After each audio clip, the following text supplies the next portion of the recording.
Do you want to spend $60 on a racing game to play with your friends, to explore an exciting new map, and have tons of fun? Then do not get Need for Speed Underground.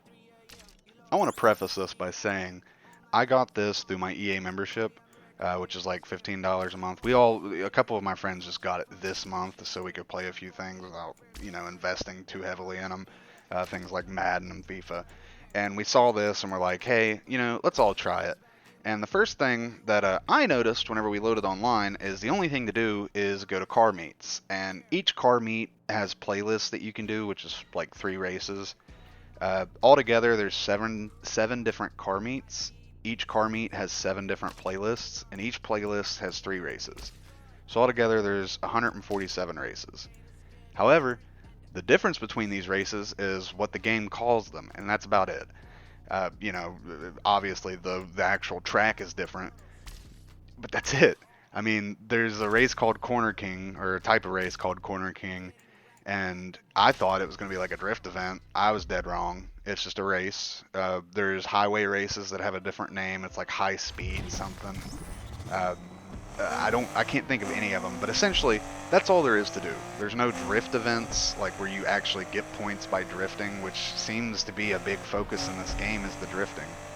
Uh, there's no drag races, which would be just something else you could do. I guess there's no rally races that I've noticed. I haven't been to all the locations, but I've been to like a good chunk of them and haven't noticed a single difference. Outside of the races, you can go around and get collectibles, which give you the option to buy certain cars. You don't unlock the car or get it, you just unlock the ability to get it, or to purchase it. I have seen that there's a few reward cars. I don't know what all those are.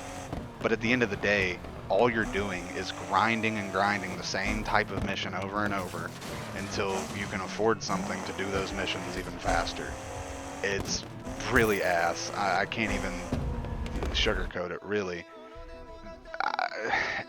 When you play online, the missions have like a max payout of 20,000, which that goes up or down based on how many players are in the actual race you're doing. Usually, whenever you start one of those races, you invite the whole lobby or you just do it privately. But whenever you invite the whole lobby, you usually get like one person, maybe two. So the races always end up being 2 to 3 people, unless you're lucky or there's just a lot of people active in that lobby. And whenever there's only 2 to 3 people, the payout's only 20,000, which is peanuts in this game.